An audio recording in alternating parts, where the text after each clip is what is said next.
tudo beleza? Na raça e na graça, estamos de volta! De volta porque esse canal já estava empoeirado faz um bom tempo, melhor, fiquei meses sem postar vídeo aqui, mas tem uma boa justificativa por causa da escrita do livro. Que livro? Os Castos e os Gastos, que eu lancei, um livro falando sobre castidade, descubra os ganhos e as perdas da castidade. Então eu precisei fazer uma escolha, né? Porque a vida é feita de escolha. Para mim poder escrever o livro, eu parei de gravar vídeo porque eu não conseguia fazer as duas coisas ao mesmo tempo. loja.cancionova.com. Aqui a gente vai sempre trazer reflexões de coisas que eu tô vivendo, de coisas que eu ouvi, de coisas que eu vi, de coisas que eu intuí, e por isso a gente tá aqui. E até a rima, né, gente? Continua com aquelas riminhas bem baratinhas, mas estamos aí. Quero parar, mas não consigo. Memória carnal e memória espiritual. Você já ouviu falar sobre isso? Um tempo atrás eu fiz um curso chamado Engenharia da Santidade, fica aqui a dica do Padre Paulo Ricardo, onde eu vou extrair muito conteúdo do que eu vivenciei, daquilo que ficou forte pra mim, e vou trazer aqui pra vocês também. Afinal de contas, aquilo que é bom é necessário ser compartilhado. Então, claro que na maneira tiaguês de falar, eu vou traduzir pra minha realidade, para que também alcance você nesse momento, falando um pouquinho do que foi essa descoberta. Eu ouço muita gente falar, e eu já experimentei nessa própria pele aqui, ó, onde corre sangue nas veias, muito hormônio, muitas substâncias, graças a Deus, muito ativas dentro de mim. Pessoas que têm um bom propósito, têm a boa intenção de querer mudar, de querer viver uma vida nova em Cristo, de largar vida de vícios, de pecados, mas é como que se elas não encontrassem força, porque a vontade contrária, ela é tão forte, mas tão forte, que parece ser invencível, e a pessoa já fez de tudo, a pessoa já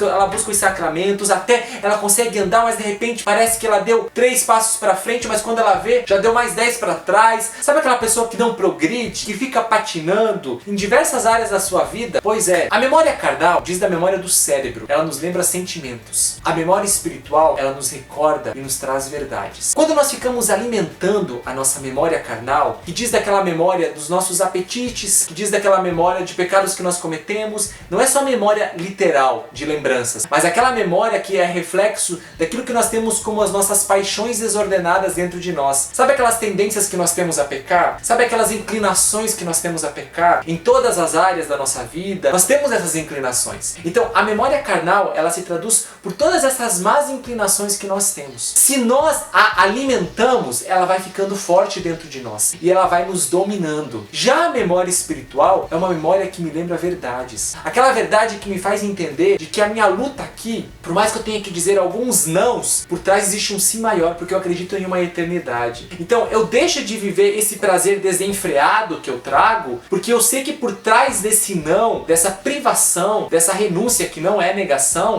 desse equilíbrio que eu busco, existe um bem maior. Tá vendo como a memória espiritual, ela nos ajuda a perceber aquelas verdades contidas? Por isso que às vezes é importante a gente fazer as contas. Será que vale a pena eu trocar uma eternidade por alguns momentos de prazer desenfreado nessa vida? É que a gente quer tudo, gente. A gente quer ir pro céu, mas a gente quer desfrutar desenfreadamente aquilo que a nossa carne quer. E deixa eu te dizer, você tem uma vida só. Você não vai conseguir viver 2 vidas. Ou nós vamos para um lado, ou nós vamos pro outro. Santo Agostinho, ele tinha uma vontade férrea. E ele sofreu muito. Ele é santo e aí é a nossa esperança. Esse cara era depravado. Esse cara caía muito, especialmente na sua sexualidade. E o que ele fazia com tudo isso? O que ele fazia com os desejos dele, que eram incontroláveis? Quando Santo Agostinho foi percebendo e entendendo pela luz da razão, pela busca de Deus, pela conscientização, pela revelação, esse cara começou a dar os seus passos, mas sempre contando com a graça de Deus, porque sem ela a gente não pode nada. Então olha só, surgem sentimentos de má inclinação, surgem desejos, surge uma vontade desenfreada. Se eu a alimento, se eu a correspondo, eu vou criando um hábito, que no sentido negativo se torna um vício. O vício gera uma dependência, essa dependência gera uma escravidão. E assim eu vou deixando de ser livre de quem eu sou. Por isso que às vezes na nossa vida espiritual a gente não consegue progredir, porque a gente está alimentando a memória carnal, porque a gente está alimentando o homem velho. E eu preciso, a partir das minhas escolhas, escolher o que eu quero nutrir. Gente, tudo isso que eu tô te falando não é porque eu achei bonito, é porque eu comecei a aplicar na minha vida. E agora, atenção, abre a janela aí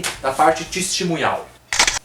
Sempre eu lutei, e você que me acompanha testemunha pelas partilhas que eu tenho, e nos bastidores da minha vida, eu posso dizer com toda a franqueza e sinceridade que é assim, há muita luta. Só que eu percebia que tinham coisas que eram incontroláveis. Eu não queria ficar desejando aquela pessoa que eu vi, eu não queria ter pensamentos eróticos, eu não queria ficar me alimentando disso. Eu gastava um esforço tão grande para depois tentar combater, mas é porque eu estava fazendo isso. Gente, eu me permitia olhares, e eu não estou falando aqui de pornografia explícita, eu não estou tô falando aqui de que eu tava caindo na masturbação, mas eu tô dizendo de pensamentos, de olhares, aquela desviadinha no olhar. Só que eu não parava pra perceber que aquele pequeno olhar consentido, aquele pensamento consentido, aquele desejo alimentado, tava fortalecendo a concupiscência. E que...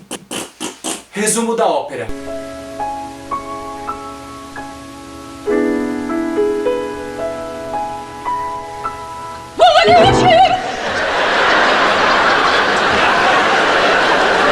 Quando eu descobri isso, eu parei de alimentar a memória carnal e comecei a me focar na memória espiritual, naquilo que eram as verdades. E eu digo agora pra você, as coisas mudaram dentro de mim. Hoje, aquela força que eu gastava em matar aquilo que eu tinha alimentado de ruim, eu canalizo pra mim poder crescer aquilo que é de positivo. Gente, o meu autodomínio mudou. O autodomínio sobre os meus impulsos, sobre o meu olhar, mudou. Não foi de uma hora pra outra, mas na medida que eu tomei consciência e eu me decidi, as coisas começaram a ficar regradas. Tô lutando ainda e vou lutar até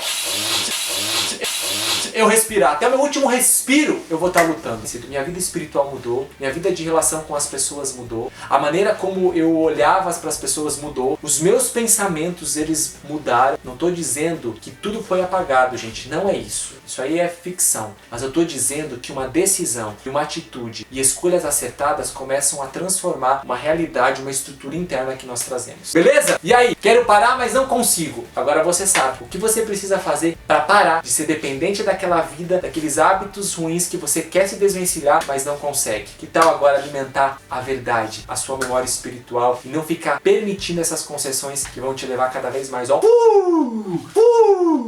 pro fundo do poço. Sacou? Deus abençoe você, tamo junto na raça, na graça e na luta. Thiago Marcon CN, pra você me seguir onde você quiser aí nas redes sociais, lá no Instagram também, sempre tô postando stories de reflexão. A gente se vê, valeu, indique esse vídeo pros seus amigos, dá um like, deixe seu comentário que sempre também me evangeliza, sacou? Aquele abraço pra você, tamo junto.